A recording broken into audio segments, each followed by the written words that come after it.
Les saludo, mis queridos hermanos, en el nombre del Señor, a esta hora de la mañana, en este día que es el Día del Señor. Y bueno,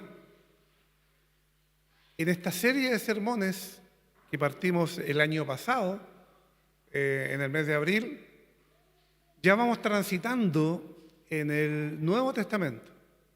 Y lo que tienen los sermones expositivos, más que sermones temáticos, sermones expositivos, y en este recorrido es que el predicador generalmente tiene siempre sus temas preferidos, sus pasajes preferidos, y generalmente enfatiza en sus sermones siempre eso que a él particularmente o personalmente le gusta.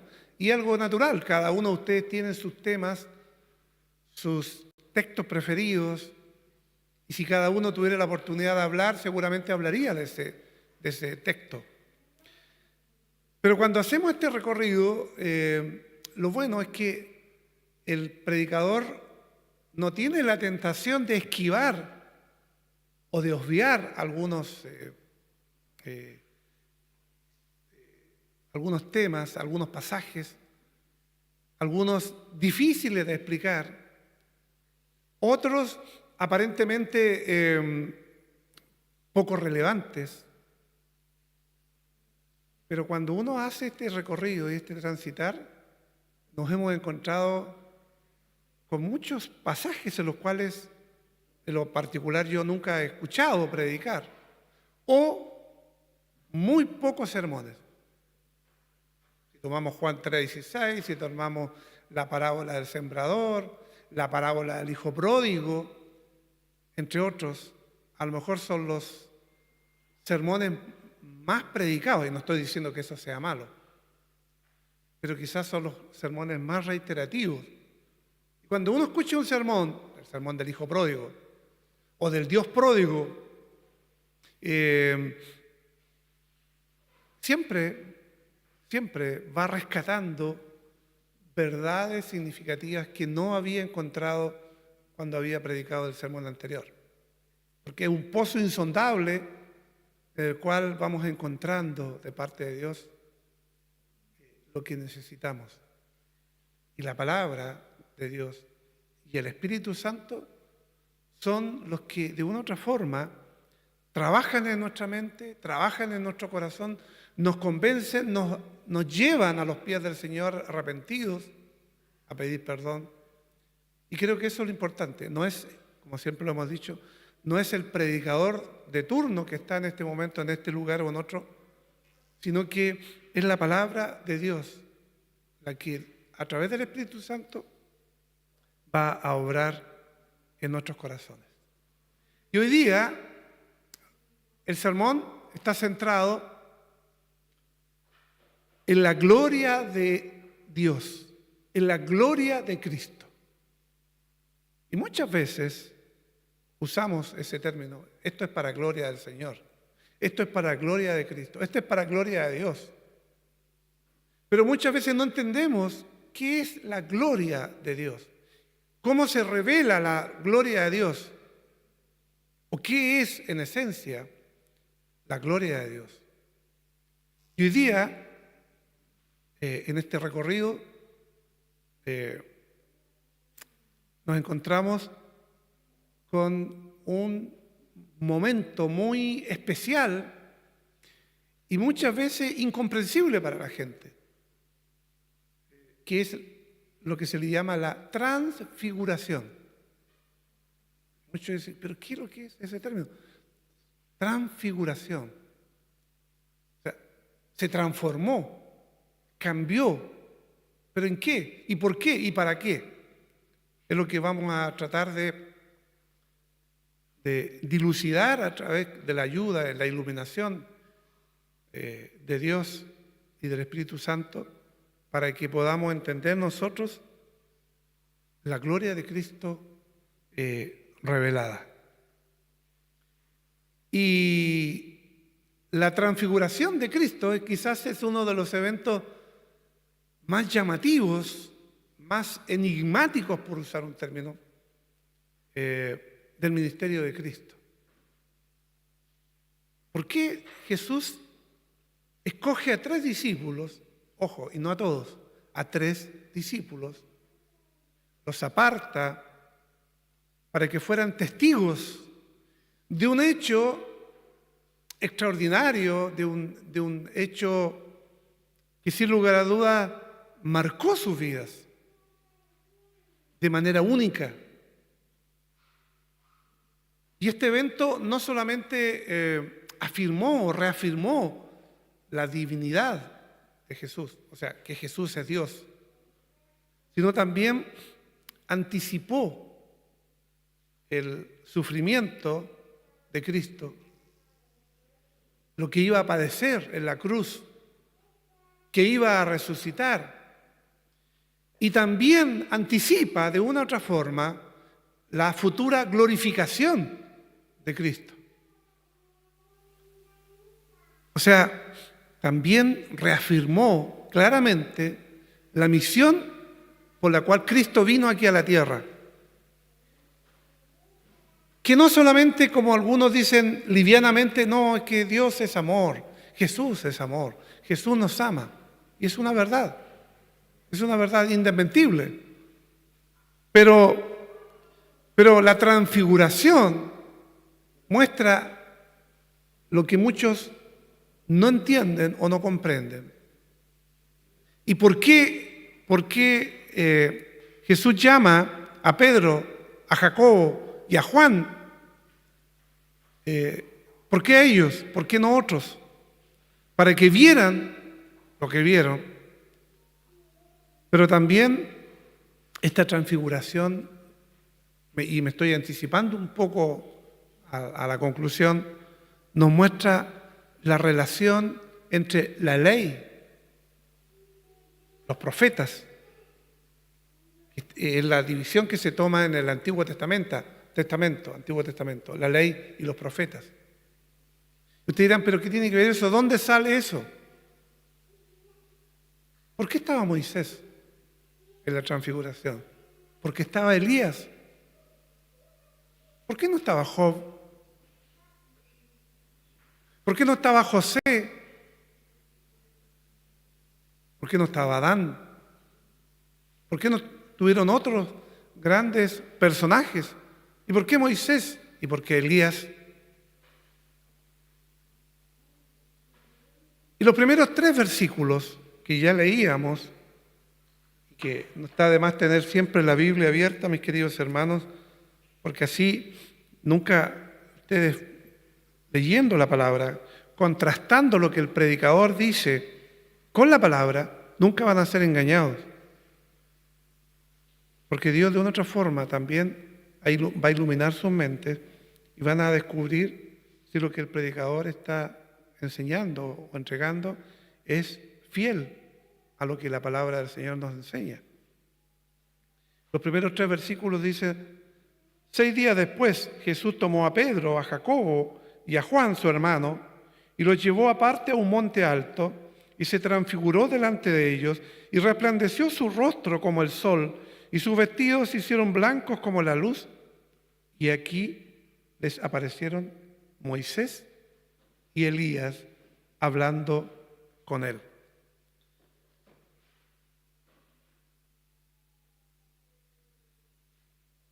Y aquí está, de una otra forma, revelada la gloria de Cristo. Llevó, tal como les había dicho en la introducción, a Pedro, a Jacobo y a Juan, y no explica por qué. La Biblia nos dice ahí, estos 3 fueron escogidos por tal y tales motivos. Muchos hemos tratado de pensar, ¿por qué ellos 3? ¿Y por qué no otros? Quizás porque si uno ve el contexto de la vida, del ministerio de Jesús, fueron estos 3 apóstoles, quizás los que estuvieron quizás los más cercanos a Jesús, los que tuvieron más comunión con Jesús. No significa que los demás no lo tuvieran, pero quizás ellos fueron más cercanos que los demás. Y por eso que Jesús de una otra forma también escoge, porque no es que ellos hayan decidido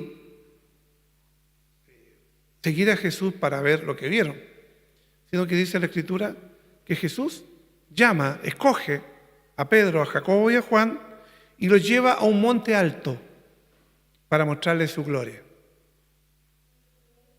Tampoco se menciona el nombre de ese monte, pero muchos creen que se refiere al monte Tabor o al monte Hermón.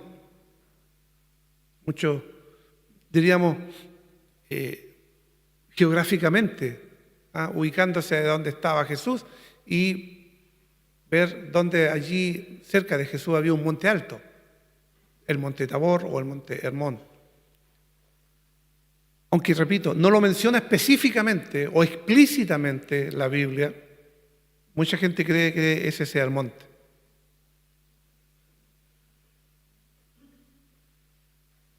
¿Qué ocurrió en ese monte? Jesús se transfiguró delante de ellos. ¿Cómo ocurrió esa transfiguración? Dice la Escritura que su rostro comenzó a resplandecer como el sol. Imagínense, ¿cómo sería eso? Estos días nosotros, con un tremendo calor que ha caído sobre nuestra ciudad, cuesta que miremos el sol. Como que hasta no queremos que esté allí y que nos entregue ese calor tan fuerte que hemos tenido. Pero el rostro de Jesús dice que resplandeció. Y aquí lo compara, aquí el escritor, al sol. Y sus vestiduras se volvieron blancas, dice, como la luz. Y esta transformación mostró de una u otra forma, queridos hermanos, su naturaleza divina. Y de una u otra forma prefiguró la vida futura que le esperaba.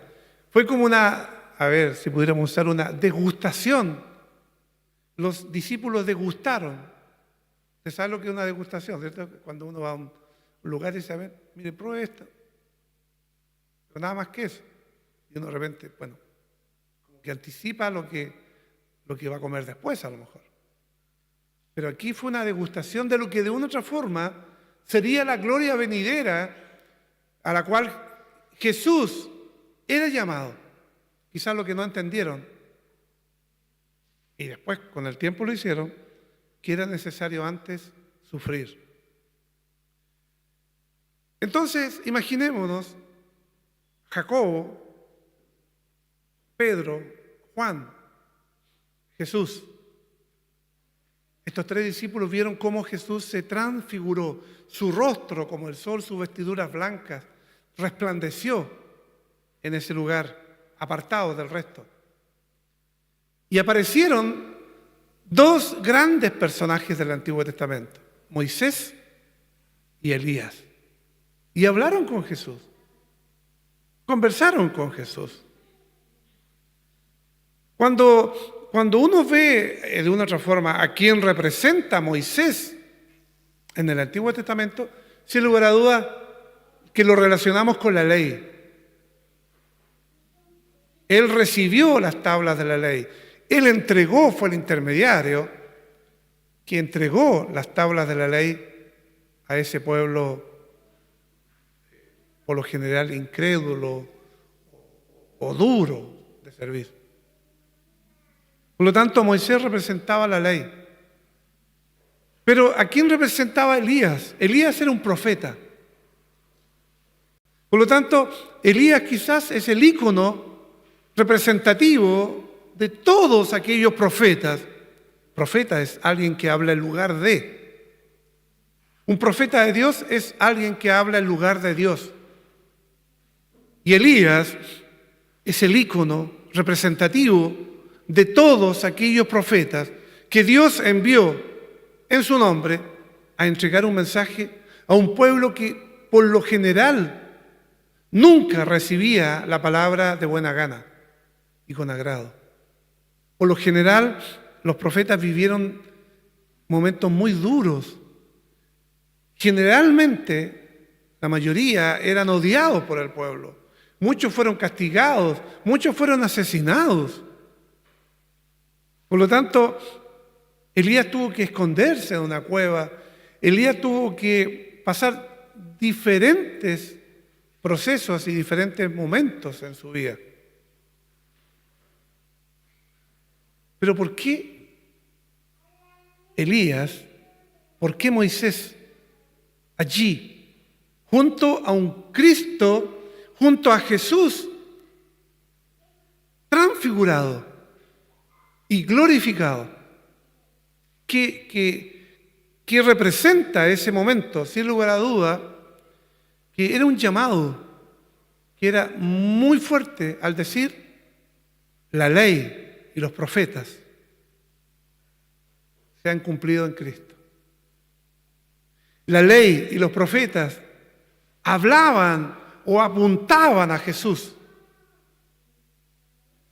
Y tal como lo hemos visto a través de la serie de sermones, el cual partimos el año pasado con Génesis, en cada uno de los sermones, en cada uno de los pasajes de la Biblia, hemos visto a Cristo, hemos visto a Jesús. Jesús del Génesis al Apocalipsis. Jesús cruzando transversalmente todas las Escrituras.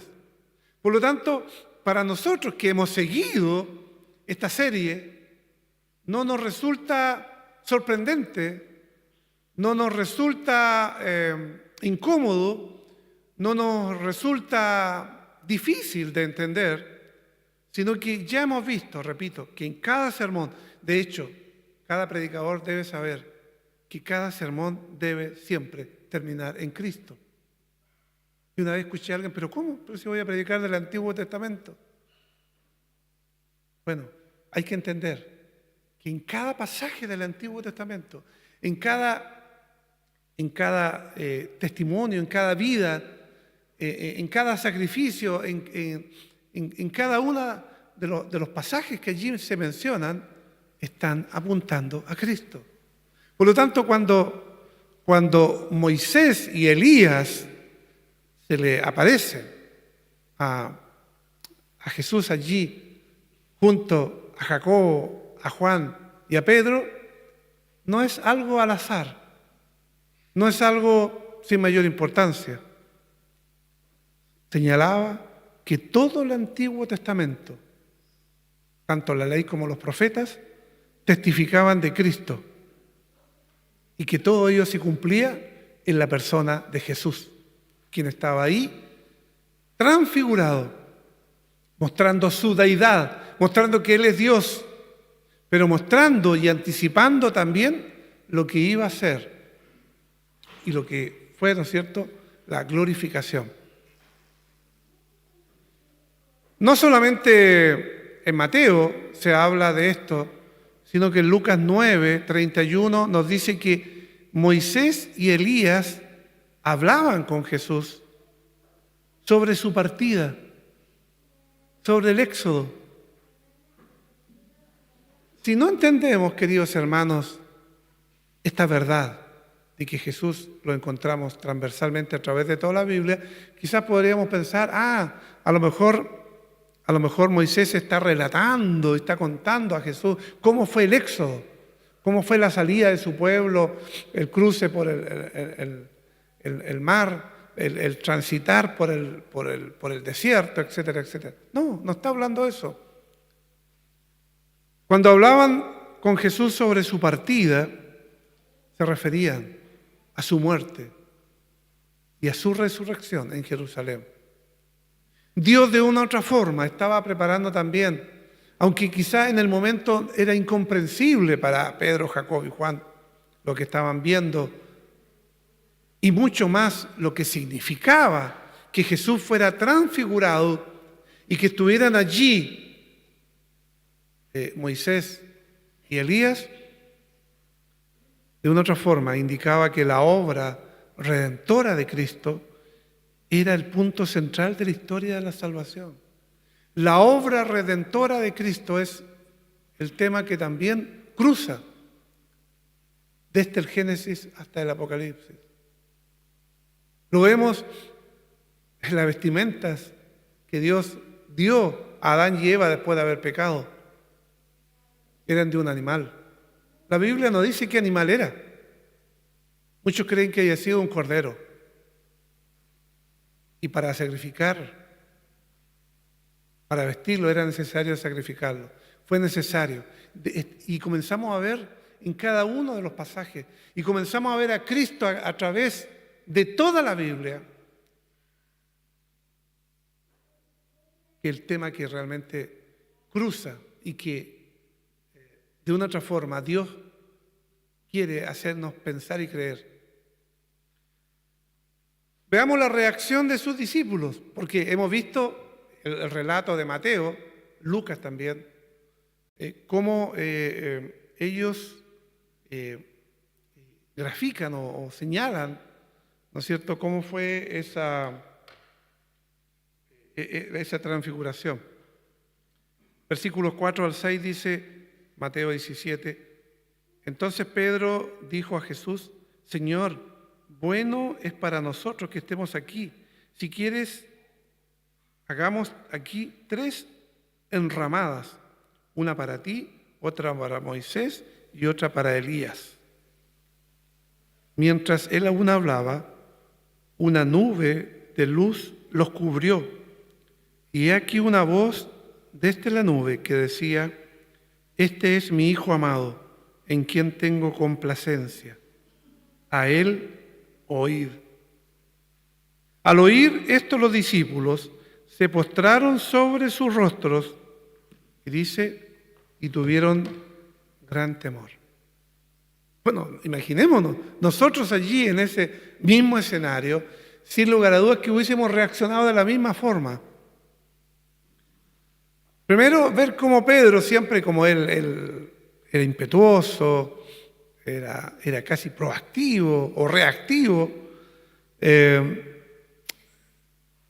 su entusiasmo y quizás incomprensible, sin comprender completamente lo que estaba viendo y lo que significaba esa transfiguración, él propuso, bueno, hagamos 3 tiendas o 3 enramadas, una para Jesús, otra para Moisés y otra para Elías. Y esto quizás él humanamente y terrenalmente pensó en lo terrenal, más que lo que representaba y significaba la transfiguración, que no era algo terrenal, no era algo para el momento. Quizá el deseo de Pedro de establecer su reino aquí en la tierra le llevó a pensar, bueno, tenemos a Moisés, tenemos a Elías, tenemos a Jesús, establezcamos entonces el reino aquí en la tierra. Pero él no pensó y él no sabía que para la glorificación era necesario el sufrimiento. Y para que Jesús fuera glorificado, era necesario que Él sufriera en la cruz. Sin embargo, mientras Pedro hablaba, mientras Pedro trataba yo creo que de interpretar, de entender, porque repito, coloquémonos en el lugar de ellos. Están viendo eso que nunca habían visto en su vida. Imaginémonos que se nos aparezca al lado de nosotros Moisés, Elías. Estaban al lado de su maestro Jesús, al cual seguían, amaban, admiraban y creían. Por lo tanto, ellos tienen que haber estado extasiados tratando de comprender qué significa esto. Mientras hablaba Pedro y mientras él razonaba en establecer estas tiendas para que ellos estuvieran ahí, a lo mejor cobijados o protegidos del sol, del frío en la noche, etcétera, etcétera. Como en otras palabras, establezcamos ya nuestro reino y veamos lo que vamos a hacer. Dice que una nube los cubrió. completamente. Y se escucha una voz desde el cielo, una voz del cielo que dice, este es mi Hijo amado, en quien tengo complacencia. A Él oíd. ¿Habían escuchado ustedes esta misma frase? ¿No es cierto? El bautismo, justamente. Cuando Jesús fue bautizado por Juan el Bautista a la orilla del río Jordán, sale, ¿no es cierto?, del río, viene el Espíritu Santo en forma de paloma, se escucha desde el cielo la voz que dice, este es mi Hijo amado, en el cual me complazco, en el cual tengo contentamiento. A Él oíd. Por lo tanto, nuevamente se escucha esa voz. Naturalmente que es la voz del Padre, la voz de Dios. Por segunda vez, Dios el Padre declara públicamente, lo había hecho, repito, en el inicio de su ministerio, y en esta segunda vez, Dios Padre declara públicamente la filiación divina, ¿no es cierto?, de Jesús. Jesús es Dios. Jesús es parte de la divinidad, de la Trinidad, Dios Padre, Dios Hijo y Dios Espíritu Santo. Y esta afirmación de parte del Padre públicamente, para que escucharan Jacobo, Juan y Pedro, esta afirmación confirmó la supremacía de Cristo sobre la ley y los profetas. Por eso estaba allí Moisés y Elías. Que no solamente Jesús es el cumplimiento de las promesas que encontramos a través de la ley y los profetas, sino que mucho más que eso. Él, Jesús, como Dios, está por sobre la ley y los profetas.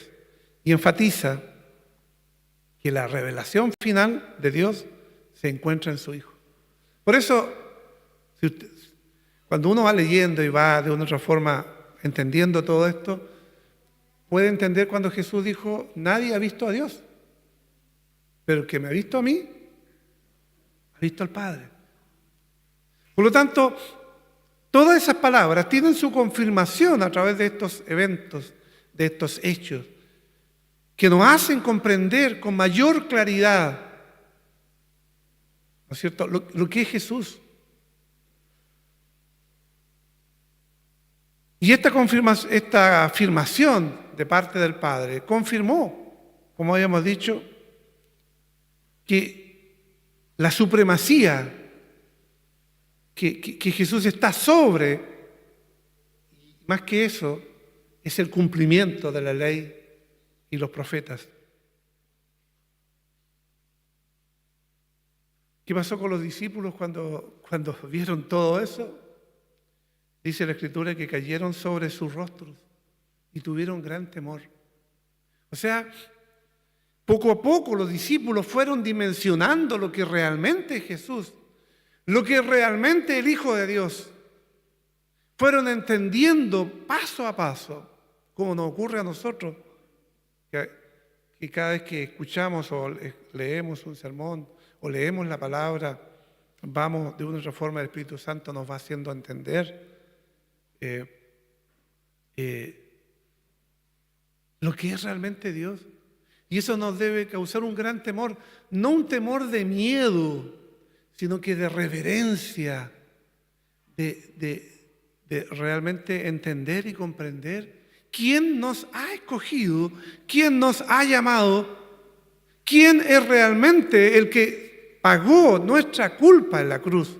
O sea, así como Pedro, como Juan, como Jacobo, vieron y comprendieron, y con el paso del cumplimiento de lo que vino posteriormente, Dios fue dando iluminación a sus mentes que en un momento no entendían y no comprendieron.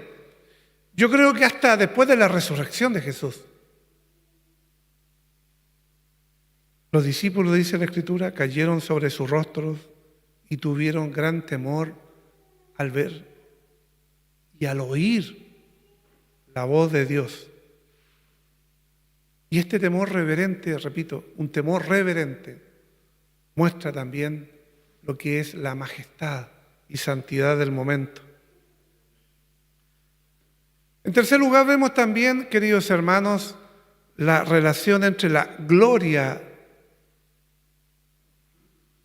y la cruz.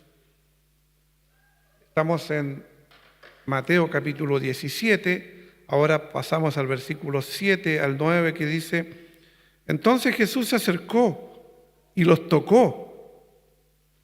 Recuerden que los discípulos se postraron, humillados por lo que estaban viendo y atemorizados.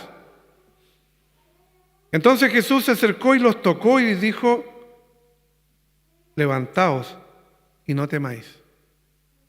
Y alzando ellos los ojos, a nadie vieron sino a Jesús solo. O sea, ya no estaba Moisés ni estaba Elías.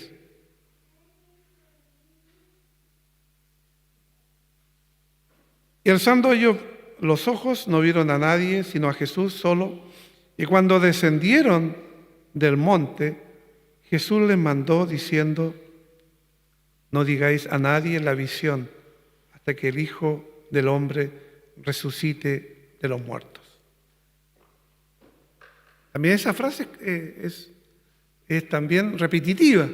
En el sermón pasado veíamos la declaración de Pedro con respecto a Jesús: tú eres el Cristo, el Hijo del Dios viviente. Y esto no te lo reveló, dice Jesús, carne ni sangre. Pero después de eso dijo: pero esto guárdenlo ustedes, no lo digan, no lo comenten.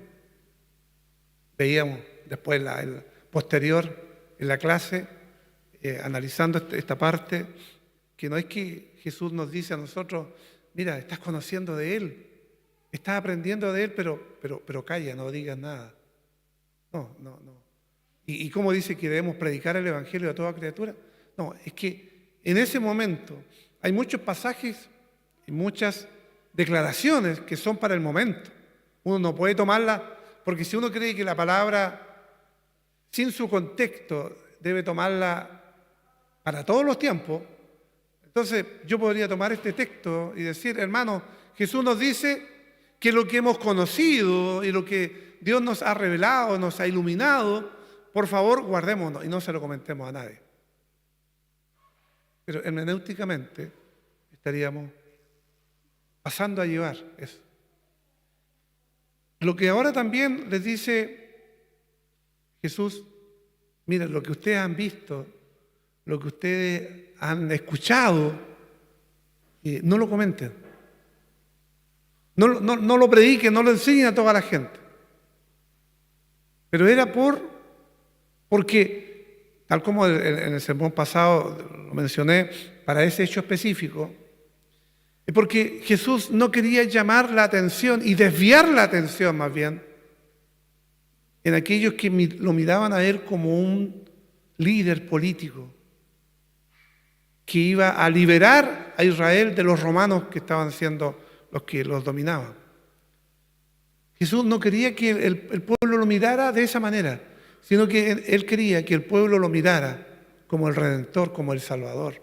Pero no como el Redentor y Salvador del yugo, de la esclavitud, o más bien de la dominación romana a la cual estaban siendo sometidos, sino que algo mucho mayor y eterno, que era el perdón de nuestros pecados y la vida eterna. Entonces, por eso que no era el momento todavía. ¿Y cuándo era el momento? Cuando Jesús resucitara de entre los muertos. Y ahí vemos entonces a Pedro, y vemos a Juan, y vemos a los demás apóstoles predicando sin temor y recorriendo y dando su vida, porque prácticamente la gran mayoría murió asesinado por predicar la palabra de Dios. Eso es para que vayamos entendiendo por qué en algunos pasajes nos dice Jesús, o le dice más bien a los apóstoles, callen esto por el momento. Y Jesús se acercó a sus discípulos, que estaban allí postrados, atemorizados, como dijimos, un temor reverente. Habían visto destellos de la gloria de Dios en Cristo. Habían visto a Moisés y a Elías, que representaban la ley y los profetas, que representaban el Antiguo Testamento. Estaban entendiendo que de una otra forma todo el Antiguo Testamento miraba a Cristo y se cumplía en Cristo. Y eso no significa que ya no leamos el Antiguo Testamento o que no creamos o que no prediquemos del Antiguo Testamento. Creo que sería un error garrafal. Todo lo contrario. A través de los tiempos, a través del Antiguo Testamento, vamos a entender las razones del por qué vino Cristo. ¿Por qué fue necesario que viniera Cristo? Se acercó, los tocó y dijo: levántense, no teman. También Jesús allí mostró su compasión y los animó a confiar en Él. Y dice la Escritura que cuando alzaron sus rostros, después de haber estado allí postrados, con ese temor reverente, ya no vieron a Moisés ni a Elías, sino que solo a Jesús.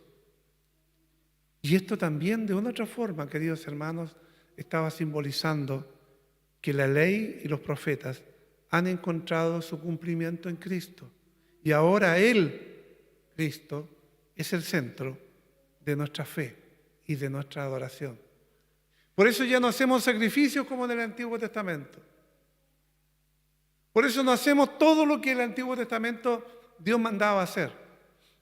Porque todo ello tuvo su cumplimiento en Cristo. Y como les comentaba, Jesús ordenó a no contar la visión que acababan de ver. Moisés, Elías, la voz de Dios hablando, la transfiguración de Jesús. Repito, porque Jesús entendía que su verdadera misión aún no había sido completada y los discípulos necesitaban entender la cruz antes de proclamar su gloria. Necesitaban saber que ese Cristo debía sacrificarse. Y no corramos la misma tentación que Pedro: Señor, pero si, cuando Jesús les cuenta que es necesario que Él tenga que sufrir y padecer, Pedro, en una parte de afecto, de cariño, dice: Señor, pero evita, si sabes esto, Señor, por favor, evita esto, no lo hagas. Entonces, cuando tenemos esa mirada de que la glorificación es sin previo sufrimiento, también podemos caer en la tentación de que un evangélico no tiene por qué sufrir, o un evangélico o un creyente, más bien un hijo de Dios, no debería sufrir, no debería padecer ningún tipo de dificultades. Y eso es totalmente falso. Para que seamos glorificados, tendremos que padecer, tendremos que pasar por diferentes situaciones difíciles en nuestra vida. La gloria de la transfiguración estaba conectada justamente con el sufrimiento que vendría en la cruz. Y Cristo primero debía padecer y morir antes de ser exaltado y antes de ser glorificado como lo fue. Y esto, ya llegando al final del texto que hemos tomado, de Mateo capítulo 17, ahora versículos 10 al 13, entonces sus discípulos le preguntaron diciendo: ¿por qué pues dicen los escribas que es necesario que Elías venga primero? Respondiendo Jesús les dijo: a la verdad, Elías viene primero y restaurará todas las cosas. Mas os digo que Elías ya vino y no lo conocieron, sino que hicieron con él todo lo que quisieron. Así también el Hijo del Hombre padecerá de ellos. Entonces los discípulos comprendieron que les había hablado de Juan el Bautista. Aquí todavía los discípulos confundidos preguntaron sobre la venida de Elías,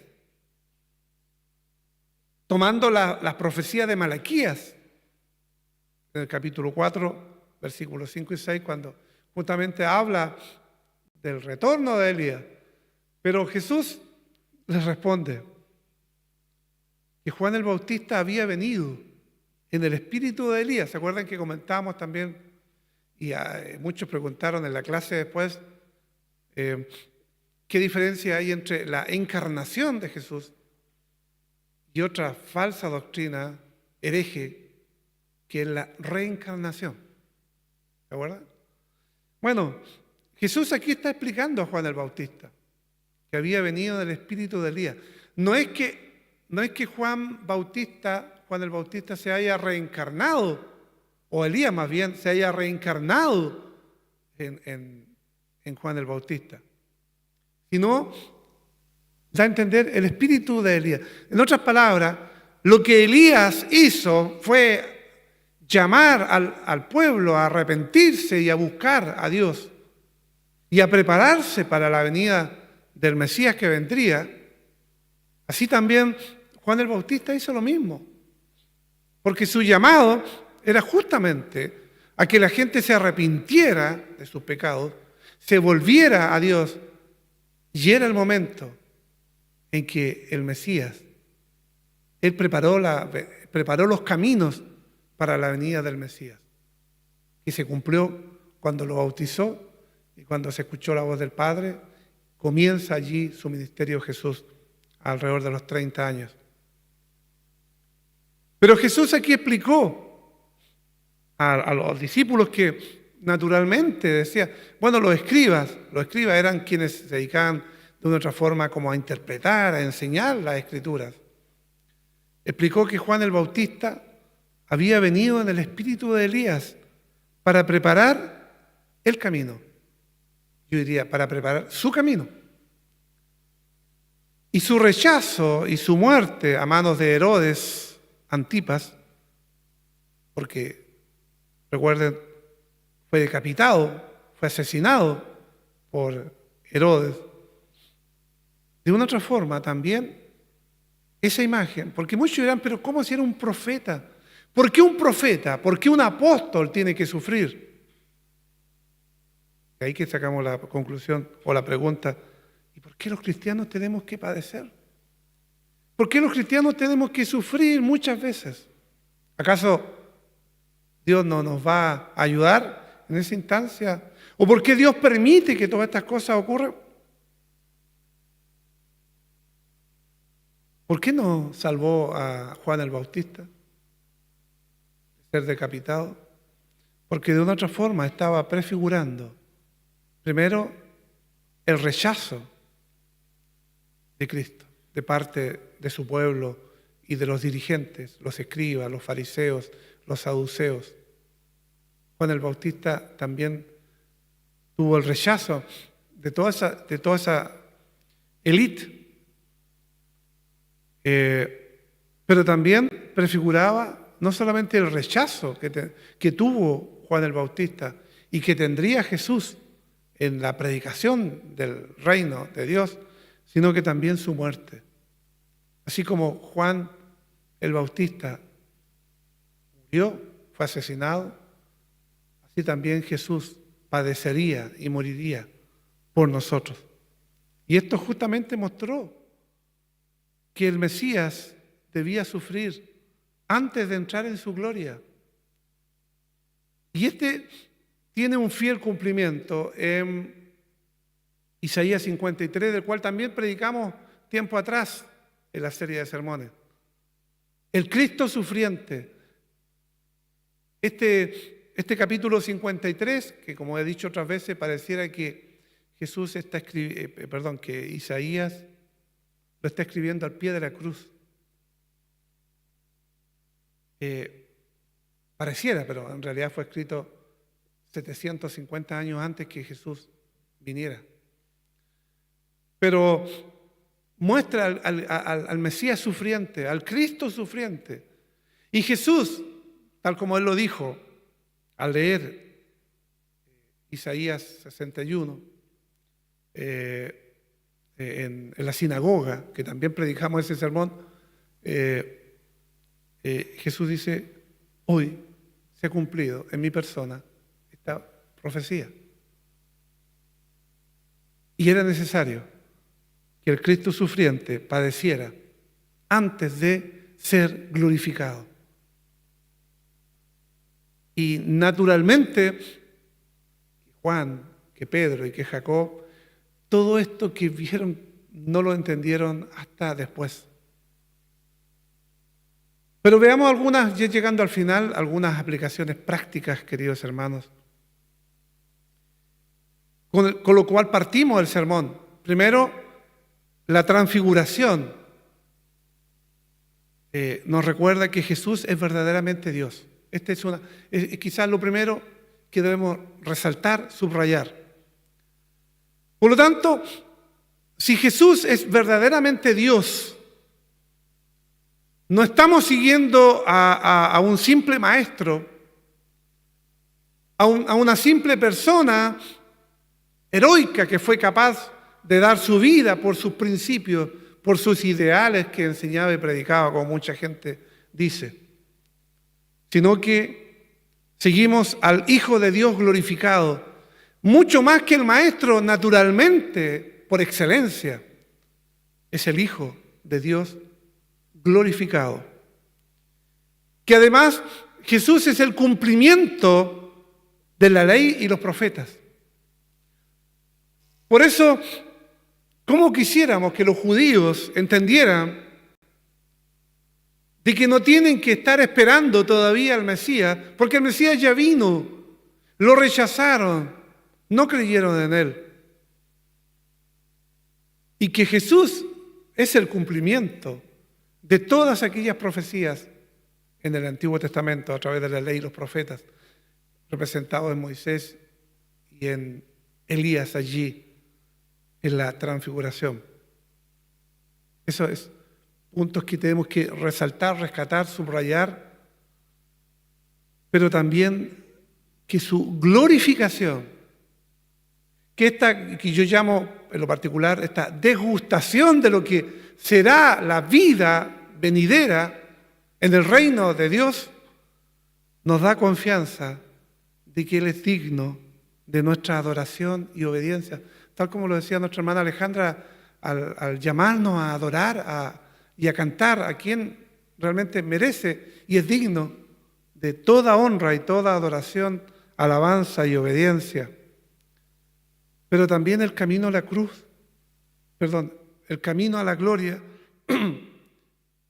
tiene su paso también por la cruz. Y esto que Pedro le dijo, Señor, ¿para qué vas a sufrir si puedes evitarlo? Es cierto, Jesús pudo haberlo evitado. Jesús pudo haber evitado que lo castigaran, que lo humillaran, que lo crucificaran. Pero Él se había ofrecido voluntariamente para hacerlo en nuestro rescate, en nuestro lugar. Y así como Cristo sufrió antes de ser glorificado, nosotros también nos enfrentamos a pruebas, queridos hermanos. Nosotros vivimos constantemente pruebas, dificultades, sufrimientos. Nadie está exento de eso. Estamos siempre sujetos en nuestra vida a sufrimientos antes de eso que Dios tiene preparado para nosotros. No debemos buscar la gloria sin el sacrificio. No debemos saltarnos el sufrimiento para llegar a la gloria. Claro, humanamente, carnalmente. A nadie le gusta sufrir, a nadie. Y quizás humanamente también nos gustaría saltarnos esa parte del sufrimiento para llegar a la gloria. Pero si buscamos eso, debemos tener en cuenta también que vamos a tener que padecer. Y Jesús nos llama a tomar nuestra propia cruz. Porque dice, el que quiera ser mi discípulo, niéguese a sí mismo, tome su cruz y sígame. Por lo tanto, el seguir el Evangelio, el seguir a Cristo, tiene sus consecuencias. No es un camino de rosas, no es un camino pavimentado del cual no vamos a encontrar dificultades y problemas. Estamos cargando nuestra propia cruz, no la cruz de Cristo. Él la cargó. Estamos cargando nuestra propia cruz. Nuestra propia cruz significa todos nuestros pecados, todas nuestras dificultades, todo lo que padecemos, aunque nuestros pecados fueron cargados ya en la cruz de Cristo. No debemos buscar la gloria sin el sacrificio. Jesús nos llama a tomar nuestra propia cruz y seguirle. Y debemos escuchar también a Cristo por encima de todo. ¿Por qué la voz del Padre en esa instancia se escuchó? Primero, para confirmar lo que ya había dicho públicamente anteriormente en el bautismo. A Él oíd, a Él. Nos está invitando que además de que Él es el Hijo de Dios, es Dios encarnado, debemos centrarnos en la palabra de Cristo y obedecerle en todas las áreas de nuestra vida. Él nos está invitando a escucharle. Dios nos dice a Él, a Cristo, oíd. Muchas veces nosotros queremos oír a diferentes personas y queremos oír probablemente lo que nos gustaría oír. Pero debemos ser capaces de escuchar a Cristo. Pero también escuchar muchas veces lo que no nos gusta oír. Y los predicadores muchas veces, fieles a la palabra, tenemos que exhortar la palabra tal como está. Nos va a golpear a nosotros, como también a quienes están oyendo en este momento. Pero debemos centrarnos en la palabra de Cristo y obedecerle completamente. La iglesia debe ser fiel a la enseñanza de Cristo y no dejarse llevar por filosofías humanas, por cosas humanas, sino que fielmente a la palabra de Dios. Bueno, muchas cosas más, pero quiero concluir, queridos hermanos. La transfiguración, entonces, haciendo esta raya para la suma, es un recordatorio de la gloria futura de Cristo y de la esperanza que tenemos en Él. Y a través de la transfiguración también, queridos hermanos, nos llama a confiar en su obra redentora, pero también nos llama a vivir en obediencia a Él y a su palabra, sabiendo que nuestra esperanza final no está en nosotros, está en la glorificación de Cristo. Y que nuestra vida, por otra parte, también refleje la gloria de Cristo, mientras seguimos su camino de cruz y resurrección. Y que este evento, que esta transfiguración de la cual hemos estado predicando hasta ahora, nos desafíe a cada uno, a usted, a mí, queridos hermanos, a no solo admirar y maravillarnos de la gloria de Cristo, sino a comprometernos con Él en obediencia y fe. Y eso es finalmente lo que Él quiere como conclusión en nuestra vida. Que no solamente conozcamos de pe a pa todos los detalles de la transfiguración, que por lo demás es necesario para entender la conclusión, pero que finalmente al entender y comprender este evento tan maravilloso y sin igual, yo trataba de ver y de compararlo a qué cosa. ¿Qué cosa es así de sorprendente y maravillosa? No hay nada. No hay nada. Ni siquiera que se le parezca. Comentaba día atrás en otro lugar predicando sobre esto de cosas que nos sorprenden de la naturaleza. Hace algunos años atrás estábamos nosotros en el campo y vimos una luciérnaga en la noche, oscura, estábamos con Sonia, y vimos que, bueno, ustedes entienden, son insectos que, ¿no es cierto?, parecieran que andan con una linterna, iluminado, y realmente hermoso ver una luciérnaga, y de noche. Y la vimos y la seguimos, no para matarla, sino que para seguir admirándolo como era, en la noche, eran cerca de la medianoche ya.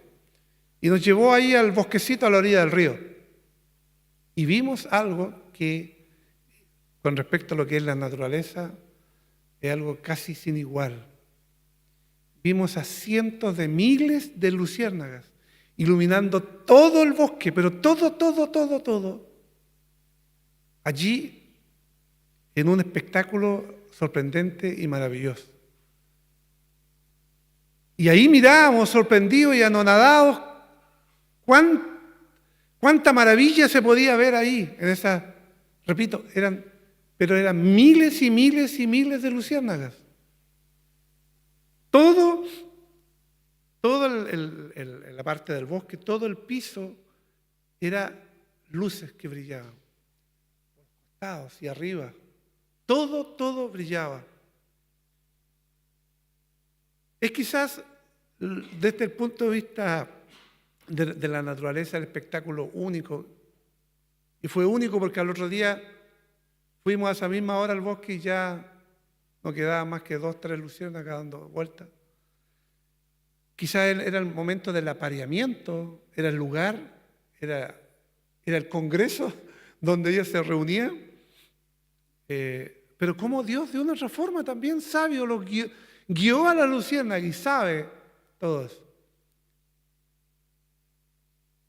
Pero leyendo esto de la transfiguración, sin lugar a dudas que aun cuando esto para mí y para Sonia fue algo inigualable y sorprendente, viendo y quizás tratando de entender y comprender la posición en que estaba Juan, Pedro y Jacobo, para ellos tiene que haber sido algo también tan sorprendente como ver el Cristo resucitado.